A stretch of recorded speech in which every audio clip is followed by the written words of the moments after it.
Mathayo sura ile ya 13 mstari wa 52. Mathayo sura ya 13 mstari wa 52.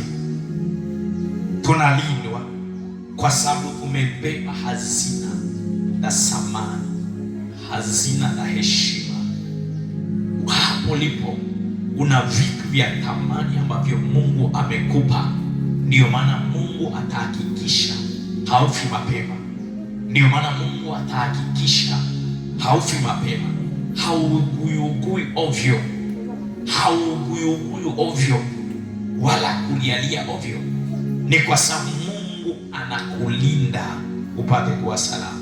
Hebu nisome Mathayo sura ile ya 13 mstari wa 52. Akawaambia,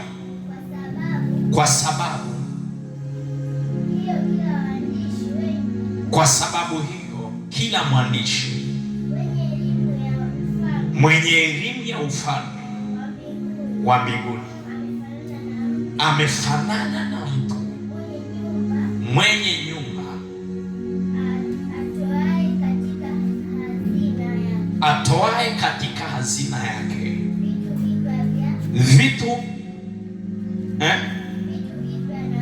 vitu vipya na vya kale.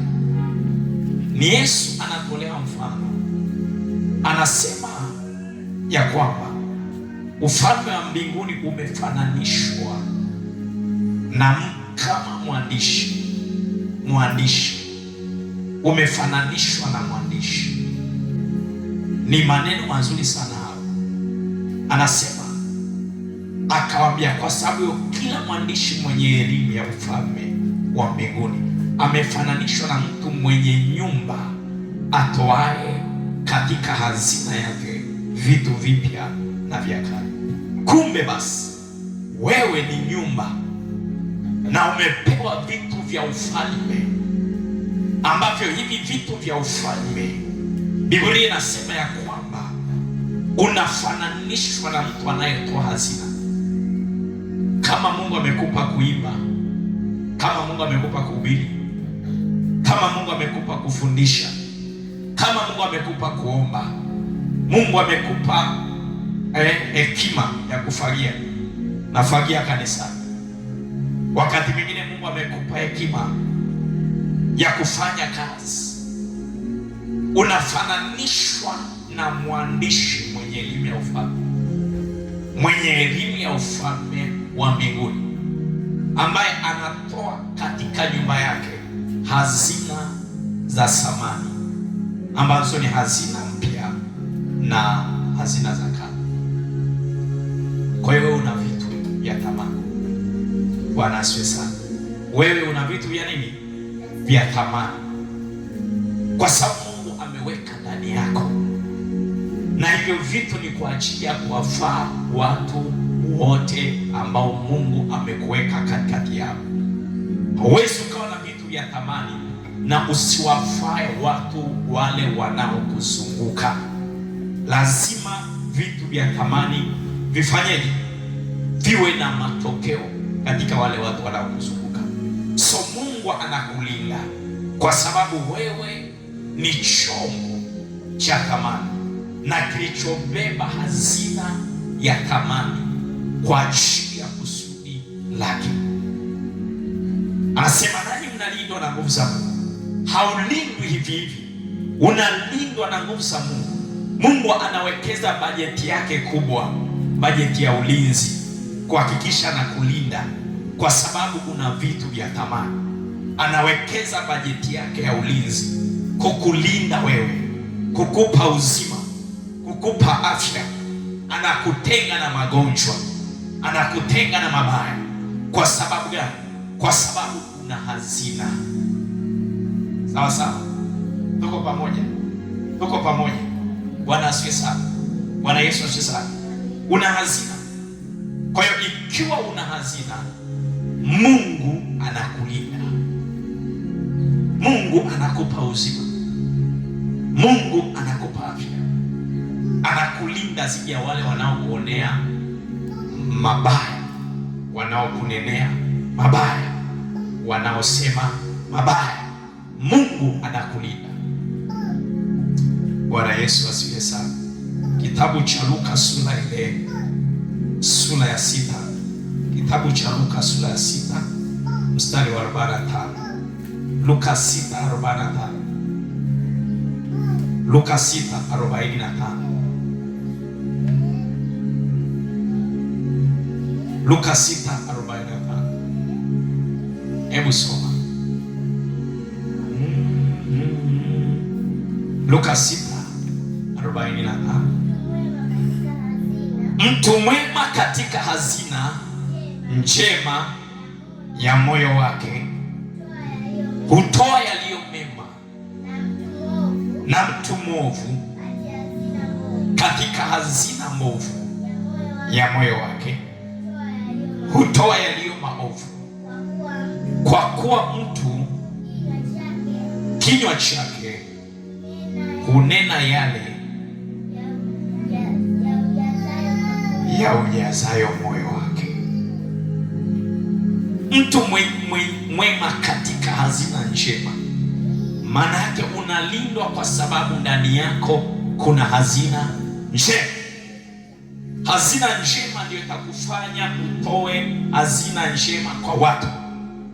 Uwezo ukawa mtu mbaya na ukatoa matunda mazuri. Bwana asifiwe sana, si ndio? Uwezo ukawa mtu mbaya na ukatoa matunda mazuri. Uwezo ukawa mtu mzuri na ukatoa matunda mabaya.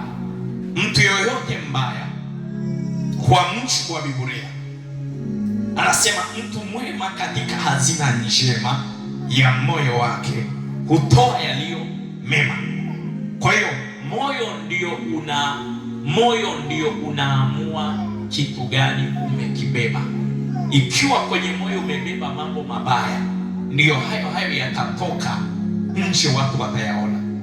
Ikiwa kwenye moyo umebeba ulevi, uasherati, chuki, kwenye moyo umebeba mawazo mabaya, hayo hata nje watu watayaona. Watayaona kwa njia ya kinywa chako. Unachokisema hakiji kwa bahati mbaya. Unachokisema ni kile kilichoanza kuumba kutoka wapi? Moyoni. Bwana asifiwe sana. Unachokiwaza moyoni, chochote unachokitenda kinaanza kuumbwa kutokea moyoni. Vyovyote vile, chochote unachokifanya, mavazi unayovaa yanaanza kuumbwa kutokea wapi? Moyoni. Kwa hiyo moyo unaanza kwanza kutengeneza maamuzi kabla ya kuanza kuyafanya au kuyatekeleza. Moyo unaanza kutengeneza chuki kwanza kabla ya kuanza kuchukia. Moyo unaanza kutengeneza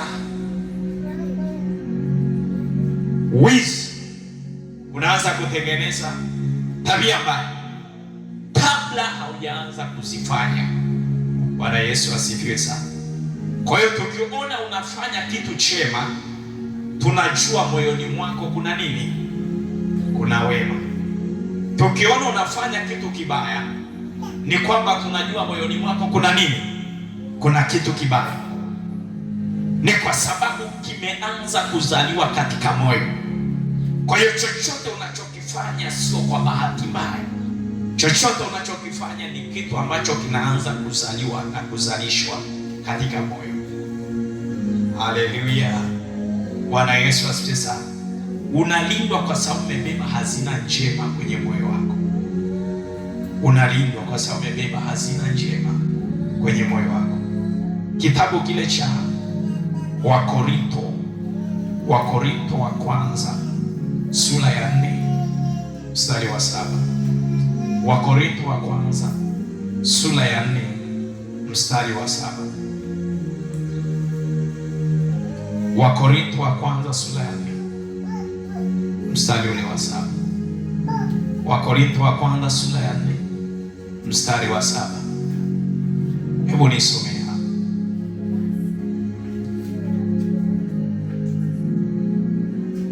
Wewe ni chombo cha thamani sana. Hebu soma Wakorinto wa kwanza sura ya 4 mstari wa 7. Soma. Anasemaje?